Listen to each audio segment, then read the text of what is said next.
gentlemen, my name is Connor, and this is Connor Talks Games, episode 6, I believe. Sheesh, we're 4 away from 10. Well, we got a special guest in today at the studio, Mr. Hello. Pablo Acosta. Oh, you tried to speak before I was done. Anyway, so Pablo, why don't you introduce yourself a little bit for our viewers?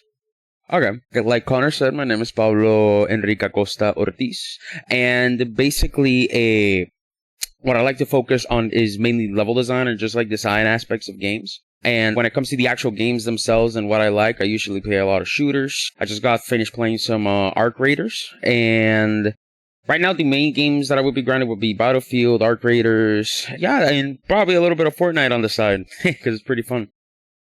But yeah, that's what I do, and that's what I like to play, at least right now, when it comes to the big popular games. Bro shot through 3 of my questions. Alrighty then. Nah. So...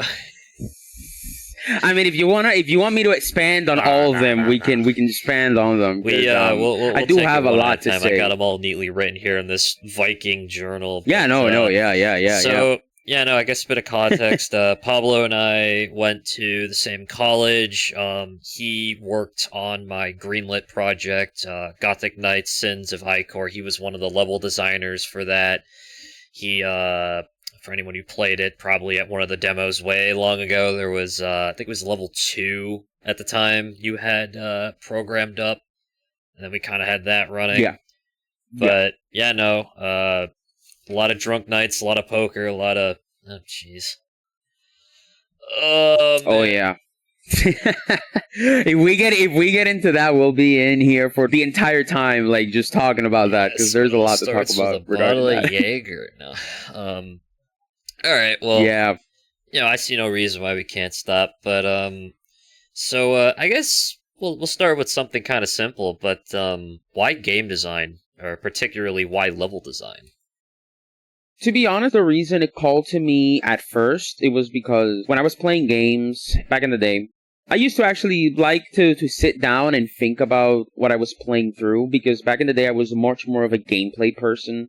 I wasn't very into like a lot of like story heavy games and stuff like that. Nowadays it's like completely different.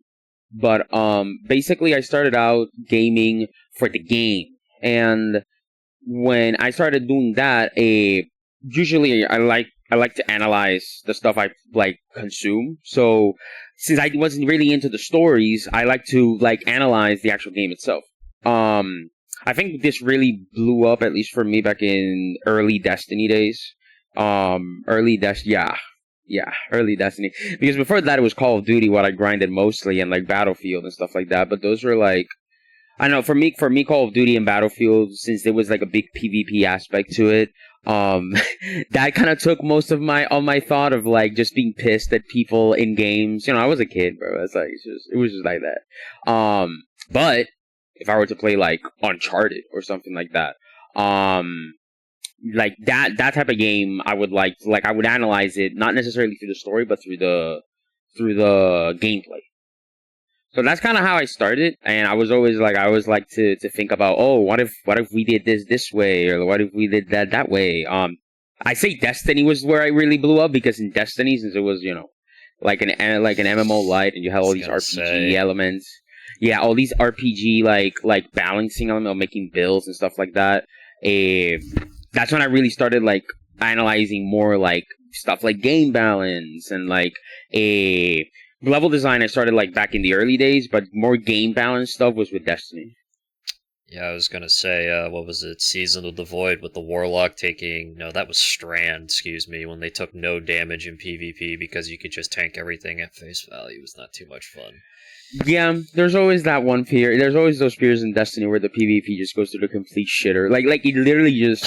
it stops working. Like, I still remember the crafting. And I don't think you were playing by then. But, were you playing by then? Were you like playing? Because I know you you stopped playing. But you've heard of the crafting, right? Was that start of Witch Queen, or was that after?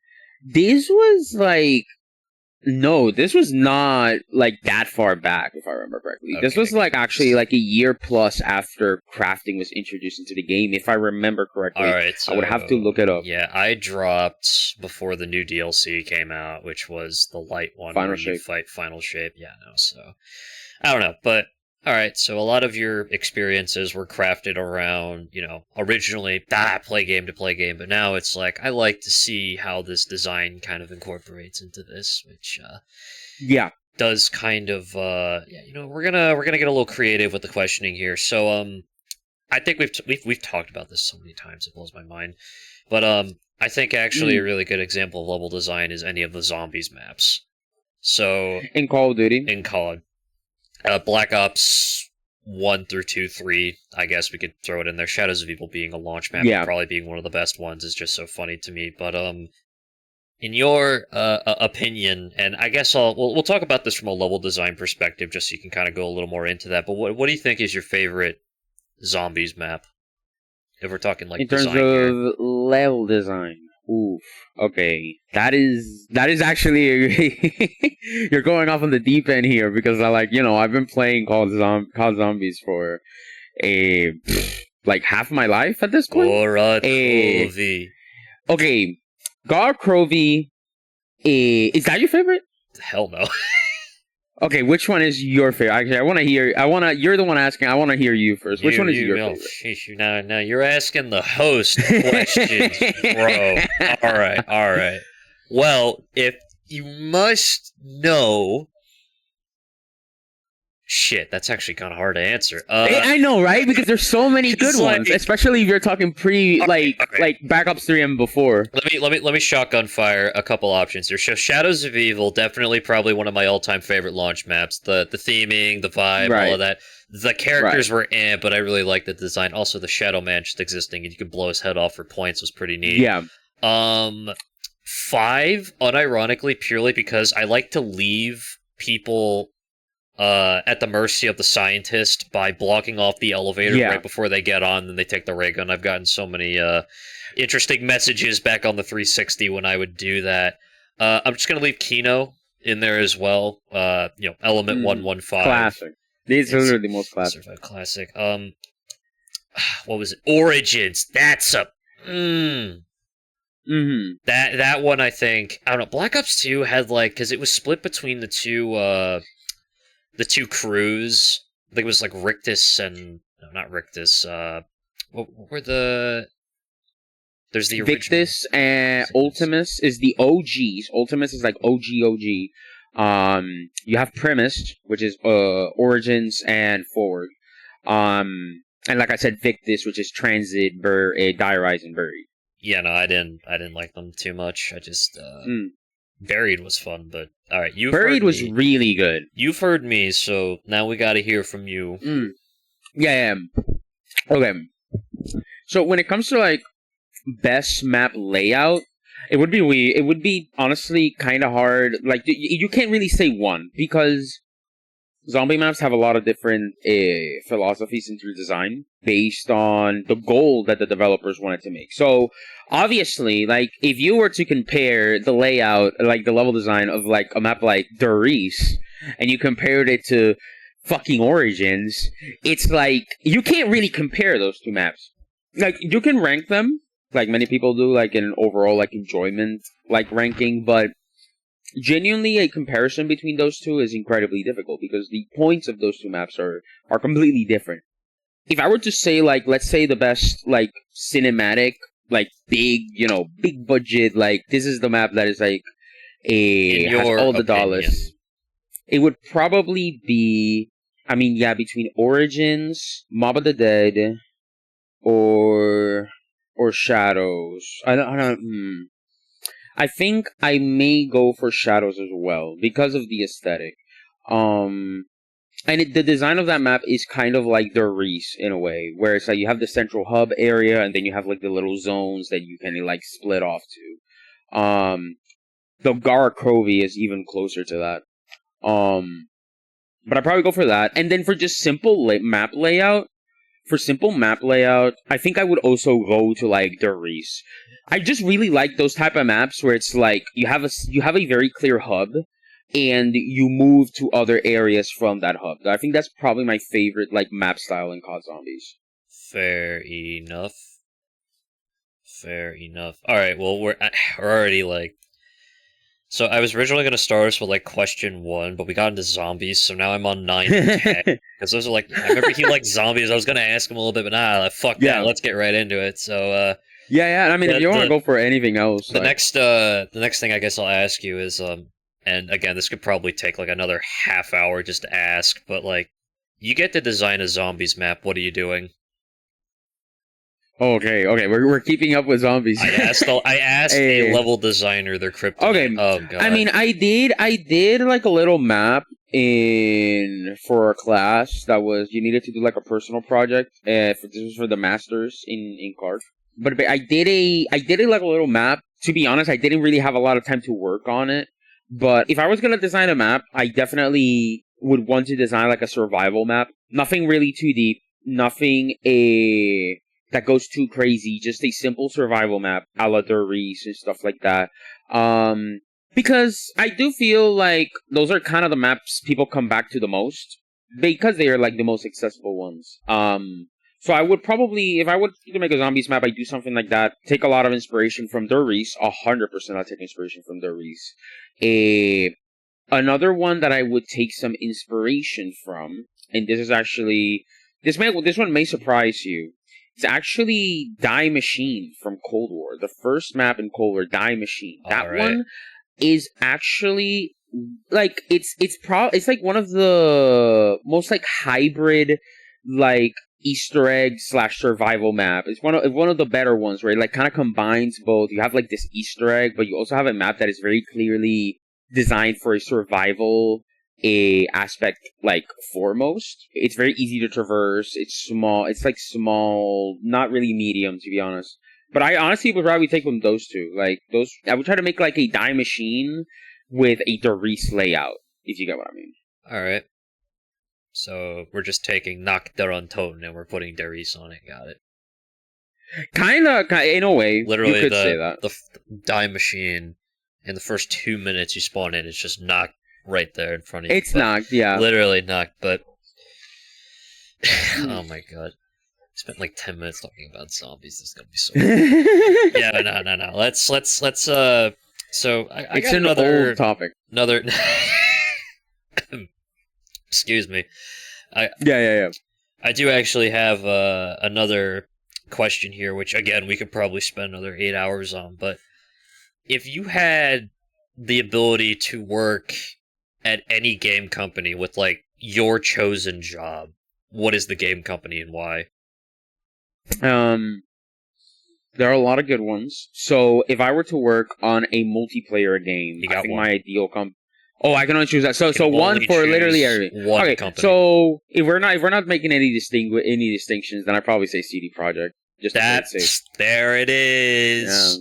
Yeah. It's just I was waiting for the glazing. I saw you at PAX talking them up. I know. It's just a class. It's just a classic. You can't go wrong with them. Yeah, I mean, the Boston offices are still probably taking applications. Yeah, they are. And you just gotta see, like, keep applying and see if you get something out of that. Honestly, like, I'm planning to get back into the job hunt soon, so I'm probably gonna be hitting them up in, like, next week. Ugh. Yeah. We'll see what happens, man. You just gotta play your luck. Play your luck and pray to God that, stuff acts up, but I already covered the situation in my previous episode, so no need to bring that back up again. So, yeah. This did, like, unironically, this does segue into my next part, but based off of that, like, what, if you had the ability to, what is a game that you would like to make? A game that I would like to make from scratch. Like, it doesn't, like... Yeah, no sequel to anything, just like, a wholly original game. Just wholly original, your idea, whatever the hell you want, whatever you need. You have the tools to make it. Right. Okay, so infinite money. Okay, so if I were to make like a game, if I could literally just make a game appear in front of me, I definitely like it to have a decent like a story element, because I've grown very fond of that in the medium. Big story element, and not necessarily. Since I really love a lot of genres, I'll probably just go with shooters for now, since it's the safe one. I honestly, if it's a shooter, I'll most likely like it. A shooter, like a story, first person. By the way, first person. I forgot to mention that. That's pretty important. A first person shooter. It would be like story. I would probably make it some sort of horror experience, and it would, like, let's say, like, the gameplay and the story would like, I like it when games kind of be a little bit meta with their mechanics, where, like, I don't know how to explain this well without bringing on an example, but I can't really think of one right now. But I basically, like, a game, let's say, like, a survival shooter, like, kind of like Fear. Not that's not survival. That's just like a plain shooter. But imagine, like, Fear with survival elements, like a survival horror elements, basically.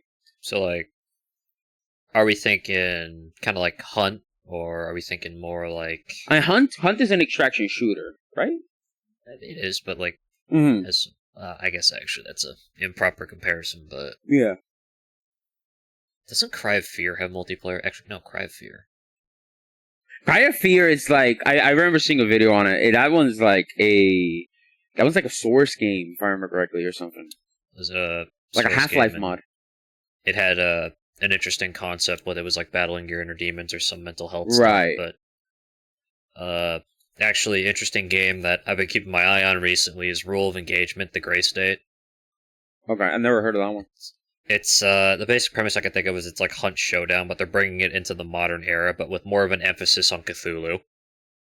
Okay, so like a modern setting shooter with Lovecraftian elements. That would be Pretty much, it's an extraction shooter. It's a free-to-play one. I'm in the server right now. The idea. Oh is wait, that so it's an actual game? Oh, I thought you were talking like it was an idea. No. No. If we're talking idea, I'm probably going to sit here for the next 3 hours describing whatever comes to my mind. But no, this particular game, based on what I've seen, the entire idea is that you are a team that gets dropped into like this anomalous eldritch god zone or something like that, and you have to get loot, extract, fight other players, fight monsters, and get out. But there's like illusions, you hallucinate, there's eldritch threats that lurk around the corner. It's all pretty wily. There's also this other game, while we're on this topic, I saw, and the best way to describe it is Batman Horror Simulator, in that you're the goon trying to do objectives while Batman stalks you. Discount, that's not nice. trademark Batman. Right. Yeah, no, I was like, I think it was... Hold on, let me double check the trailer here. Yeah, no, it's called, it's by a Russian team. It's called Pawn. Okay. And the opening trailer is like, the dude's running with his friend, and then right when he gets to the elevator, his buddy gets great, "You're Suka!" and he runs off into the darkness. It's pretty, okay. It's pretty spoopy, but, okay. That's honestly a pretty cool idea to kind of switch roles. Like, play a game where you're kind of playing the role that you would have played in a normal version of that game. If you get what I mean? Yeah, I mean, one of the game ideas we were trying to work out with the Project Cyclone was, you're just the goon who cleans up after your boss's fight with the superhero. Right. You're the cleanup detail, effectively. It's like any of those games, but more puzzle-based, dealing with the aftermath of whatever's there. Right. Yeah, no, okay. So you'd like to make something like that. Okay, interesting. Make a little note here, so I can hold that at you at gunpoint now. All right. Well, and this is kind of more of just a me question, but what it kind of is the end goal for you when it comes to this industry? Like, what are you trying to really get out of it? I mean, to me, it's mostly about just getting into the industry and knowing I'm contributing to a game project that I would like. To be honest, I'm getting at least I'm really like getting to the point where I kind of don't care how I get in. I just want to be in there, man. I just want to be in there and help make something that I can be invested in. So obviously a lot of people obviously give a lot of shit to the industry for good reason. Because there's a lot of shit coming out of it, a lot of bad games. Ugh. But there are also a lot of very good stuff. Like I feel like we're in a balance right now where we're getting a lot of good stuff, but also a lot of bad stuff. And I obviously I want to try and be on that side where like I want to release a game that I feel like it's good. I honestly, as long as it's the only genres of games that I don't personally like are like strategy, life sim, and like kind of like those type of games. Like I would say those two genres are ones that I probably won't touch. So like those ones I will kind of stay away from. But if it's like a shooter game, I don't care what shooter it is. It could be literally like a a tactical shooter or an arcadey one or multiplayer, single player, like whatever. Like if it was a shooter, bro, and I'm releasing it, I'm happy, and I would be happy at that point in the industry. It can be any role as long as I'm like again contributing to something I know I can be invested in, because I feel like that's what really pushes me. Man, I really felt when you said that. I just want to get my start in there. Yeah, no, Still, yeah. Still thinking back. Man, I'm trying to think how many companies rejected me, but that's besides the point. Yeah. Got a little tally on the wall, you know. I'm in the straitjacket in the white room, begging for something to happen. Just, yeah. I got an Excel sheet that my parents told me to make. So my parents were like, "Hey, Pablo, you should make like an Excel sheet where you're like, you know, like a putting every single application that you've done."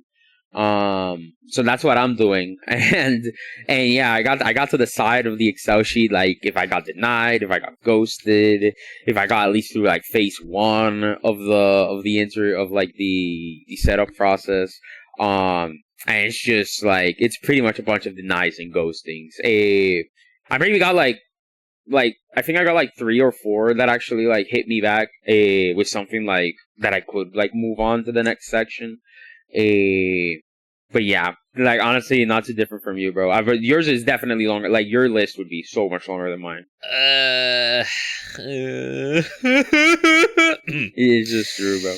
Yeah, Yeah, the best you can do is just kind of keep going at it. I can't comment on right. how it is for designers. I can only speak on how it is for producers. But I mean, we've already Yeah, established honest. skill set's already so damn weird.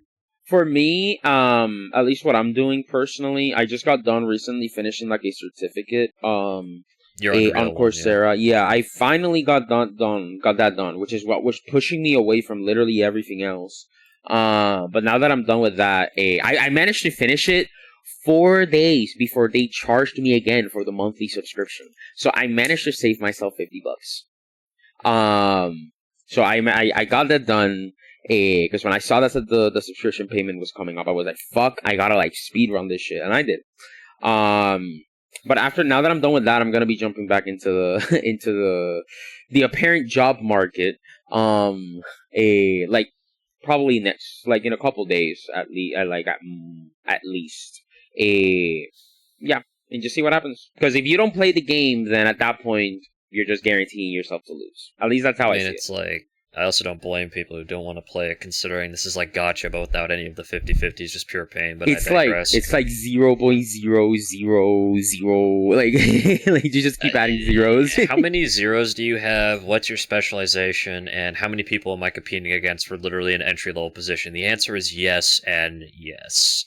So Yeah, basically. needless to say, not great. But all right, let's. Well, we are all over the place. But all right. So that since I'd say you've had a solid amount of time in the game right now. You graduated, you got your degree. We're both realizing how much fun it is to have a degree in this industry. Right. For a so one of the things I often get a lot of questions from viewers is, like advice for X, Y, and Z. But I'm not a designer, but I do get a lot of designer-based questions. So if you mind me asking you, what would you give, like, let's just say there's somebody who's looking to get their foot in the door, like all that for a fledgling level designer or game designer. Let's just do game designer. What would you say? What would you recommend? What would you do? Okay, so if you're not like in college, like full, if you want to do it like outside of a college setting, um, or you don't have the money for that or whatever, I would say actually like what I did with the Coursera course that I took was surprisingly good. However, you need to be like motivated to do it. So me personally, I kind of just wanted to get it done, and just be done with it so I could get it and show that I got the skills, and move on to the next thing. But that course is actually like pretty like it has a lot of stuff in it. There's a lot of videos that you can see in there. And there's a lot of discussion forums and stuff like that.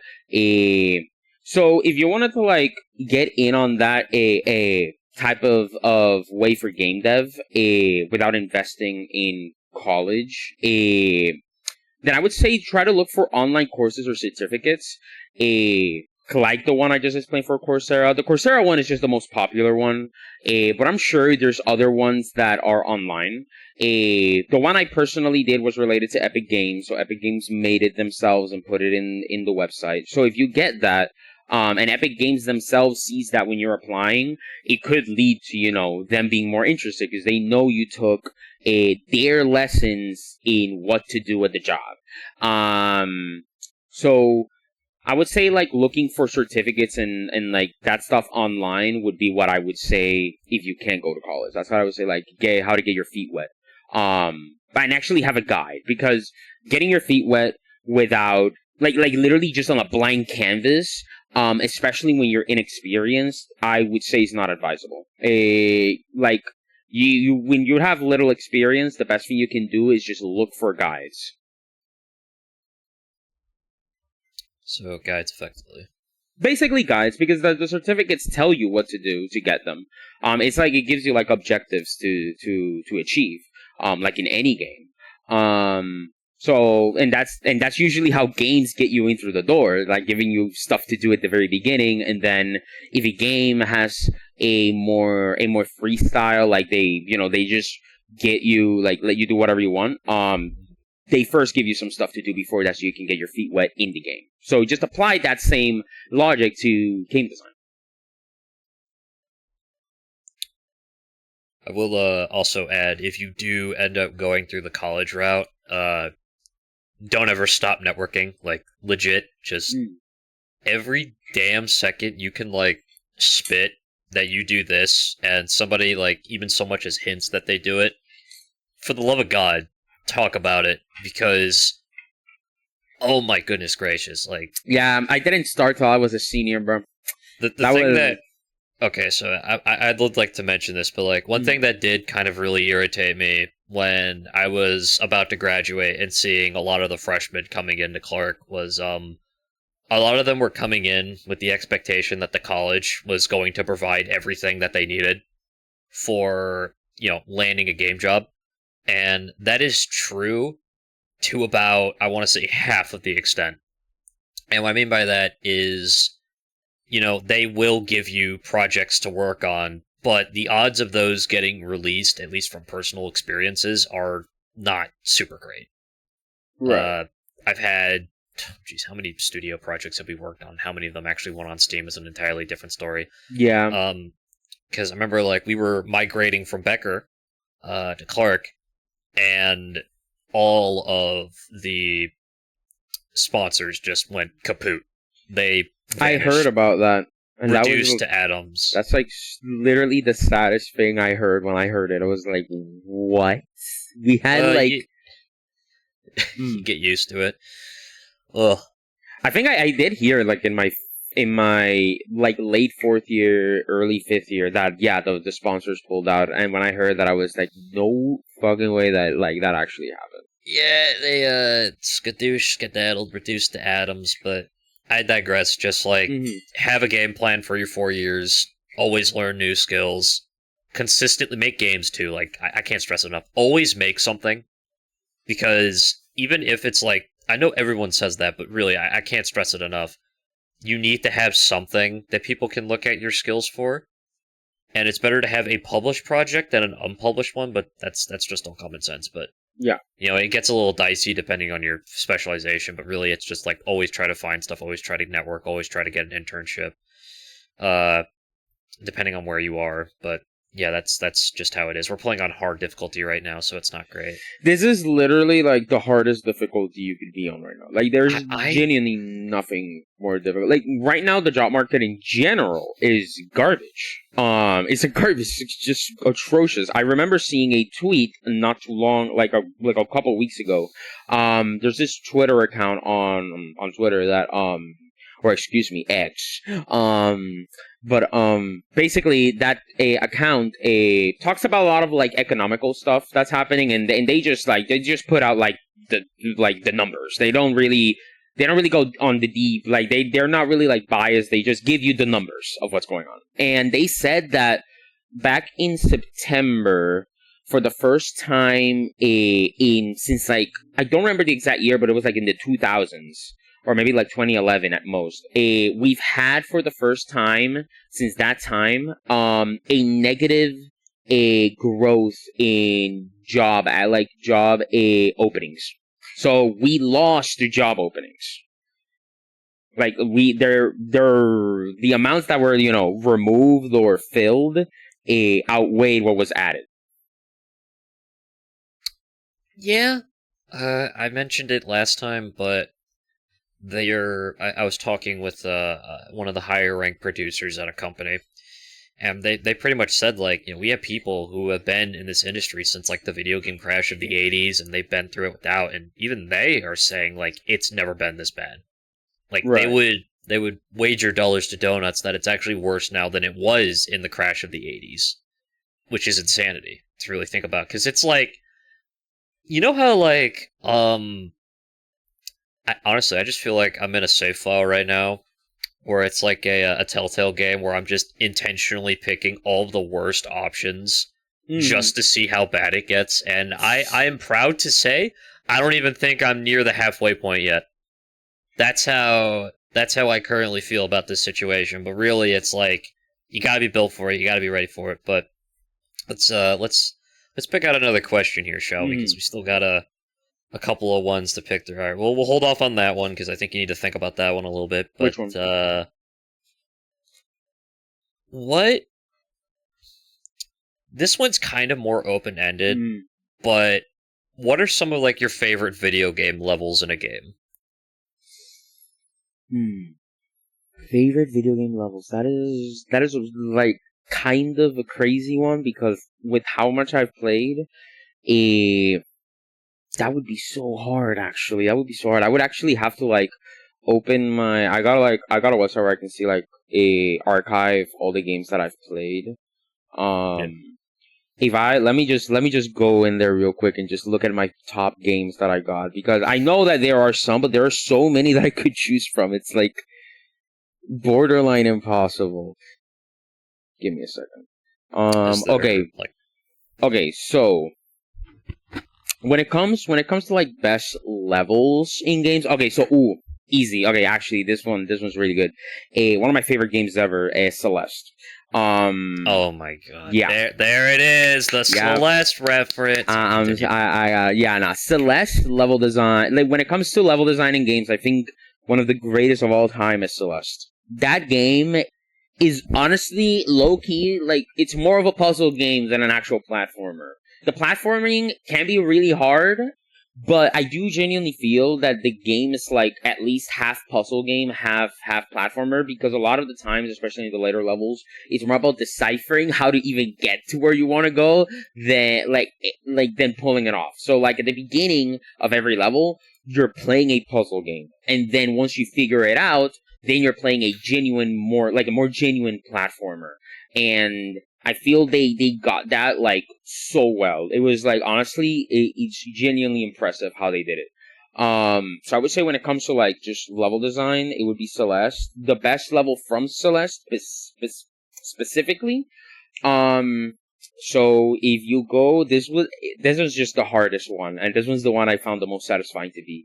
If you go to like a level 7C, so the seventh level in the game, the C version, which is the hardest version. That level when I beat it, I literally got on my knees. I was like, okay, Pablo, bro, nice and family friendly, as we said for a minute. you're the one making that connection. I was You literally said get on my knees. So wait a minute. Hold on, No. Connor, shut up. So you were thinking of that. You're thinking of that getting on your knees, right? You're thinking of that one. But what I'm thinking of is that Dark Souls gif of the guy with like 10 arrows in his body and just kneeling down. Like, I'm thinking of that one. Like, I'm literally, it's like, and it's funny because we're talking about Celeste, a game that's honestly like, super, like visuals and stuff like that, and just atmospheres, like really a really cool game, or like really like cute at times and stuff like that. But the gameplay of it, dude, yeah, that gets me. But the gameplay, dude, is like, oh my god, and that's how I felt when I beat that level. It took me just for like. Basically Celeste is divided in rooms, if I remember correctly. Like every segment of a level is a room. And the final room of that level 7C took me like 4 hours, if I remember correctly. 4 to 5 hours. Just one set, basically, which is just one set of jumps. It took me 4+ hours. It was absurd. But I loved it. By the end of it, I was like, this is incredible. And I would say that's probably one of my favorite levels of all time. In general. Like, yeah. No, if we are... So, I do want to take, like, another tangent to talk about, but, like, it is crazy to me how... And I literally talked about this last episode, but once again, I talked a little bit about the discrepancy between, like, AAA, taking a lot of L's, let's be real here, recently, and we're kind of going through a bit of an indie renaissance with all the major releases we've been getting. Yeah. Crap, let me... Silk Song, like, we're just gonna throw that out there real quick, obviously. But, Hades 2.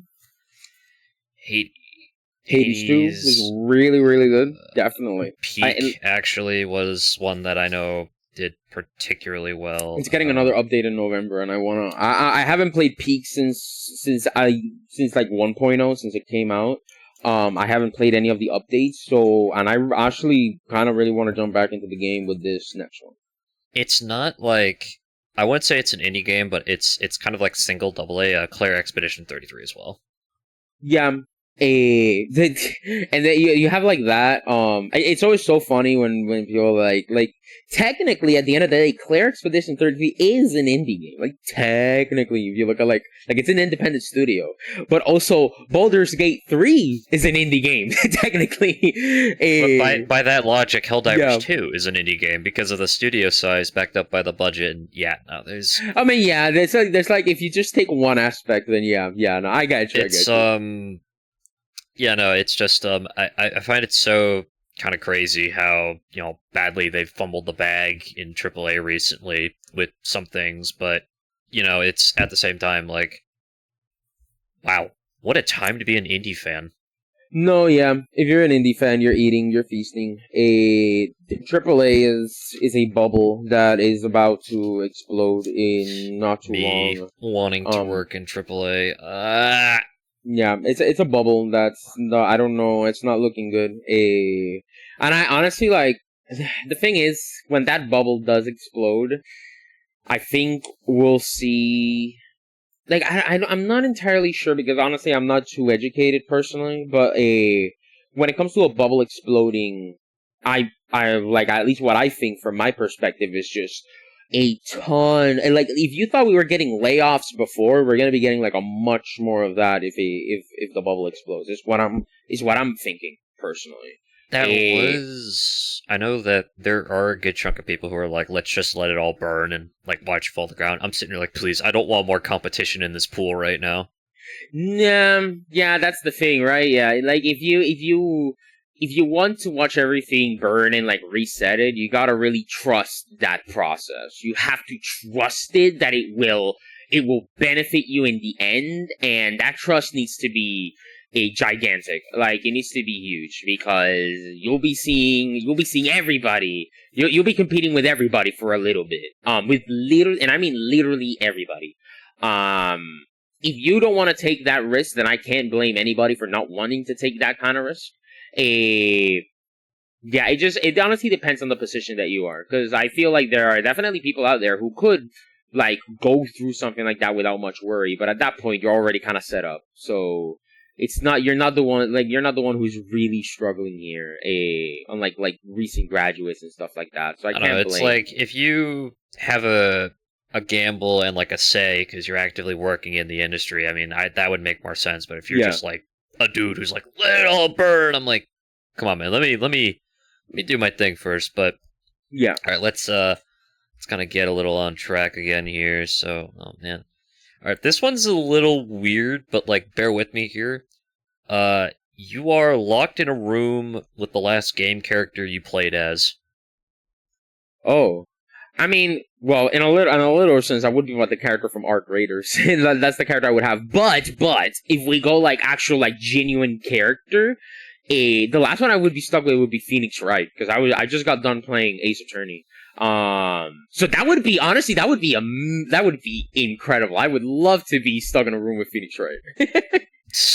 That would be so peak. Who's your lawyer? Phoenix Wright. That tracks. Bro, like Phoenix would get me out of that room through I know I would trust him, bro. I would trust him. He's my GOAT. Saul Goodman versus Phoenix Wright would be a bop. Yeah, no, yeah. It's all okay. So Saul Goodman, but Saul Goodman is like another lawyer, right? Yeah. It would be Saul Goodman versus Edgeworth. Like that's like because obviously both Saul and Phoenix. Well, Saul is definitely like I haven't watched a Better Call Saul nor Breaking Bad, but I know like Saul Goodman is like isn't he like a corrupt lawyer?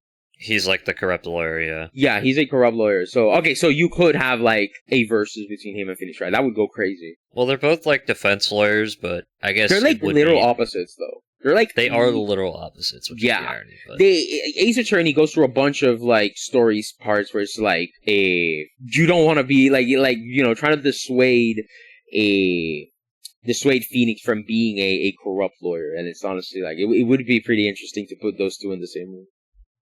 Yeah, we'll skip who I'll be stuck in a room with. Let's see here. Question. Let's see. Well, we're starting to run out of them over here, but, alright. So this one, if you do want to take a second, I don't blame you, but, so, I'm happy, I won't be surprised if you don't say this answer, by the way, but... Okay, a specific What answer? is your favorite video game villain quote? And I have a very specific franchise in mind, so I'm hoping it's that. Wait, my favorite villain... period or like favorite villain? You said villain. Like quote? What quote from a video game villain is your all-time favorite? Could be like a monologue, could be like a sentence, could be a word even. Okay. Like quotes? Surprisingly quotes, let me see. I wouldn't say it's kind of hard for me to think about a specific quote. There are a lot of very good villains. I would say probably my favorite villain quote in a game, of the iconic ones would probably be the Voss one of the definition of insanity. I ever tell you the definition of insanity? I think that quote is like it's really really appropriate to what we're living through today. Oh man. He genuinely becomes a better villain with time because his quote, like that one quote, just keeps like you could keep applying it to every of these past years. Like all the 2020s, you could probably apply that quote to that year, and it would fit in some way with what happened in the world. Yeah. I don't know how much like to really else go over other than. Yeah, just gotta keep applying, you gotta keep talking, you gotta keep yapping, you gotta hope something happens.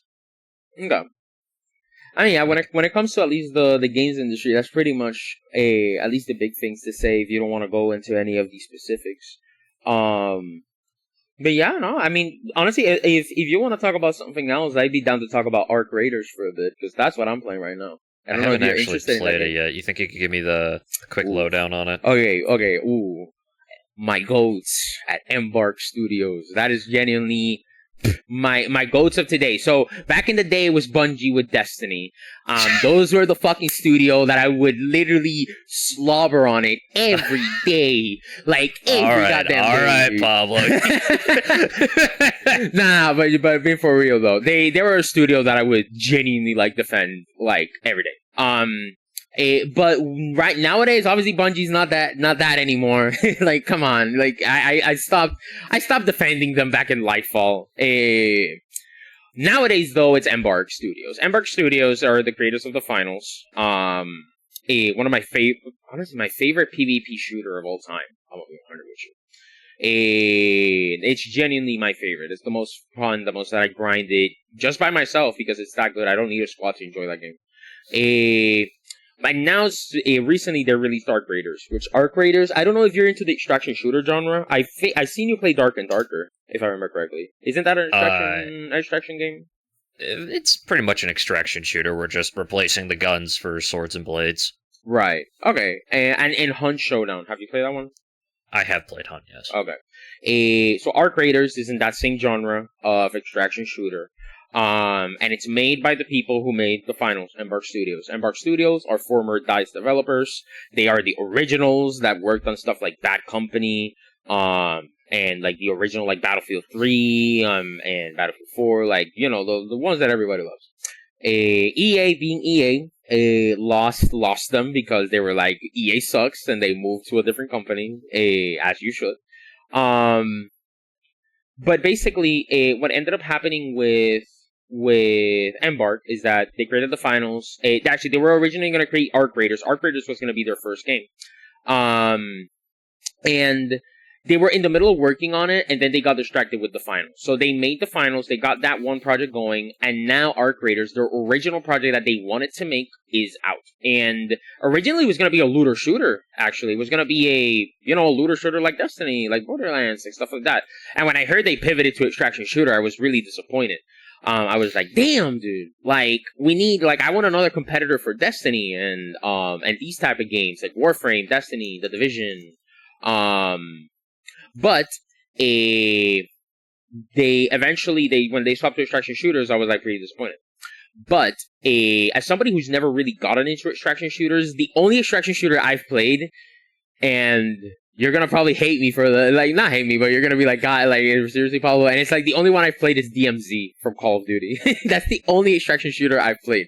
The one that Call of Duty dropped back in like 2022. Bruh. Yeah, it was fine. It was like, it's like extraction shooter. It was extraction shooter light, like very much just a light. But I did, as my first one ever, somebody who never played this like genre, I enjoyed it for what it was, for just like the genre itself. Arknights is pretty much the Arknights. Oh God, Arknights. No, not the Connor. freaking. Not Arknights, not the freaking thing that Rainbow Six Siege had the crossover with, and unironically was really good. Oh my God, I'm gonna have to look that up. Don't worry about it. And it is a thing, and apparently this is a fun bit of trivia, but the director for Arknights actually unironically loves Rainbow Six Siege. So they had a collaboration with fucking Ubisoft to bring Six Siege to Arknights.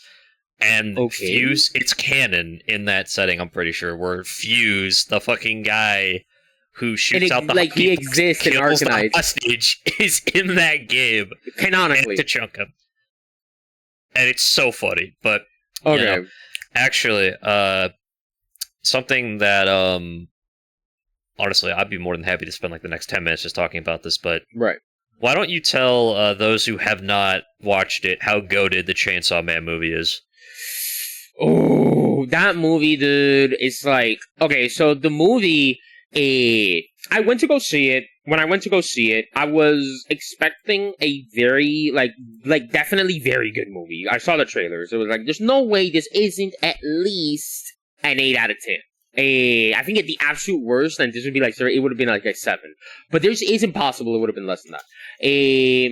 But I went into it, and dog, when the movie opened up looking like the manga, I was like, oh, it's over. oh, it's over. It's over. Like, it's 11 out of 10. It's like peak. When it opened up looking like a manga, I was genuinely like awestruck. I was like, oh, so this is the type of movie I'm going into. Like, the trailers, honestly, they did a very good job with the trailers. They really don't show a lot. And it's especially, like, it instantly hit me when I got into that opening scene. But after that, after all that happened, the movie, the first half of the movie, Jesus, dude, that was like some of the best slow burn I've ever seen ever. Like the slow burn before the action in the second half of that movie is like perfect. Like I don't know, like the only parts where I was like, okay, I could, like, some nitpicks is that I feel like I don't know if the opening being, they played the full song for the opening, I think. Like, as if the opening went for a while. It was a really good opening, but I was like, damn, bro, I don't know if it was my excitement for the movie, but I was like, damn, bro, can this opening end? I want to get to the movie. I want to get to, like, the other parts. But honestly, like, the opening was really, really good. If it was somebody, that's just me personally. What's really cool is that in the opening, they do adapt some of the manga. So they do, like, straight up use a lot of the visuals in the OP to adapt some parts of the manga that don't have a lot of dialogue, which is like when they were fucking dragging Power. And Power was just screaming all over. But that first half was incredible. The second half is just, it's the most beautiful thing I've ever seen, man. Like, nah, that's not a lie. Like, Evangelion is still my favorite anime movie of all time. Bro, I'm gonna have, like, a spoiler disclaimer here for anyone, but real quick, like, that scene where Denji is about to get his freaking heart chopped out by Rize, and then Beam just comes out from field left and saves him. Yeah. The freaking theater erupted in cheers. I have never seen so many adult men so your theater was going crazy? clapping. Your theater was going crazy? The theater was going crazy. For me, mine was a lot more tame. Mine was chill. I did hear, like, honestly, my favorite part of that scene. I actually invited my mom to go watch the movie with me. And we watched it from my friend group. But continue. What is it? You are the second person that I've heard who has invited their mother to go watch the Chainsaw Man movie. Yeah, no, she went with me. Anyway, continue. And when we got to that scene, where, like, Reze, like, just, like, she kisses Denji, and I was really liking it, and I was like, okay, it looks really good, because obviously I've read the manga, so I know how everything goes. I'm mostly just looking at this for the adaptation and just judging it by that. And I was like, okay, this is really good. The music is going crazy. The music just turns into, like, if you listen to the song on just the song by itself, like, the song they use for that scene, the first half of that song is honestly some of the best, like horror type moment. Like, it's like a bit of horror and shock, and oh my, it's incredible. But I knew that scene was peak, and you know why I know it was peak? Because I heard my mom to my right go, "What the fuck?" when Reze opened her mouth. It was like, "What the fuck?" I knew that. I was like, "They did it! They did it! They did it! They nailed it! They nailed it just like in the manga. Like, in obviously the manga was, like, so good." And I was like, again, like, "What the fuck?" And when I first read it, but in the movie, when I saw other people having that same reaction, I was like, "Y'all did it perfectly. Y'all translated the manga perfectly." And that scene was incredible. My other favorite, actually, this is my favorite scene in the entire movie. This is my favorite scene. Just, and you're gonna be like, of course it is your favorite, Pablo, but it's not for the reasons you think it is. The pool scene. I swear to God. Oh my! Yes. All right, I better hear. I don't even know why I'm saying that. I already know the reason, but dude, that scene had me tearing up, man. That scene had me tearing up, and it was like, and it's like they nailed the moment so incredibly well. Because, I mean, I don't want to say this is, I don't, like, it's kind of a spoiler, but this is like the absolute subtlest spoiler I can kind of give you. That pool scene pretty much represents the happiest moment in Denji's life. It basically does. Because obviously the manga in part 2 doesn't get any better. Like, people are still suffering, dude. And that scene in part 1, like the pool scene, it's like genuinely there's like maybe some stuff later on, but honestly, from part 1, that is like the happiest moment in like Denji's life, at least so far in that moment. And when I thought about that and the way they adapted that scene with the music and just the animation, like it doesn't really feel like a sexy scene to me, like a lot of people are like claiming. For me, it's like one of the most personal scenes in the whole story. And the music and everything. And when I was thinking about that, and I was thinking about like, wow, this is like literally the happiest moment in this dude's life so far. Wow, like that was amazing. And that shit hit me, and it was really, really, really good. So that's my favorite scene, but it's not because of the gooning, because I hate that people keep focusing on the gooning for that scene, because it's like, that's not the fucking point. I will say, like, it's been a very long time since I read the damn manga, part 1 in particular. Right. Not that I've even started part 2 yet because of how drastically different it is, but like, I'm like, I remember the Katana Man arc, but I don't really remember what happens after this, so let's see what happens. The I see stuff the that happens arc, after, and then it's like, it's starting to hit in my head a little bit, and I'm like, wait, why is she getting so buddy-buddy? And then, you know, the whole scene with the freaking fireworks followed by, that happens, and then the ending happens, and I'm like, damn. I definitely prefer this movie adaptation to the, it's better than the manga. It's straight it's out. Like, Fujimoto, amazing work. 10 times better in the movie. I would say, like, still, like, if somebody still wants to read the manga, I'm never gonna tell them no. No, like, read the manga so you can get a better appreciation for the movie adaptation, you know? Yeah, no, it's the original, like, it is Fujimoto's direct work, what we're experiencing in the manga. And like, that'll never lose its full value because of that. But goddamn, Gun Devil arc actually happens next. After nope, Reason. Nope, no? It's not Gun Devil. You have read part 1, right? All of part 1? I have. It's been a minute. After this is International Assassins. So we're gonna be getting okay, actually, right. I don't want to spoil people. But next arc is just like, the only thing I'll say about next arc is literally just action. It's probably. Oh, it was the one after. Okay, yeah, no, I was one off, but anyway. Right, yeah, no, you're after Reze's not gonna. This is the one. No, because the whole world knows, and yeah, no, it makes sense now. Okay. No, this next arc is just pure action. So the next season is gonna need like a lot. Well, actually, I was gonna say budget, but you know how much the Chainsaw Man movie cost to make? Shoot. You do guess. So, just to give you an idea, oh my god, Demon Slayer. The Demon Slayer movie cost like 20 million to make. 20-ish million. I don't know, like, to anybody who's watching, if I remember, I can Google that real quick just to make sure. I'm gonna say it cost them about 10 million to make the Chainsaw Man movie. Let me look this up real quick. I think 10 mil is a safe bet. Okay, so yes, Demon Slayer Infinity Castle did cost 20 million. Chainsaw Man Reze was 4 million. With the shit they were doing, it was 4 million. Yeah, it was 4 million, yeah. Bruh. But I will say, it's 100. Like, I feel it's 100% because the animators are just getting like severely underpaid. I am telling you, those people deserve so much more. I feel like if the movie cost like what Infinity Castle cost, like 20 million, dog, we would have gotten an even better movie. Like, this is the type of movie they produce by underpaying animators. Imagine if they actually paid them what they were all like, dude.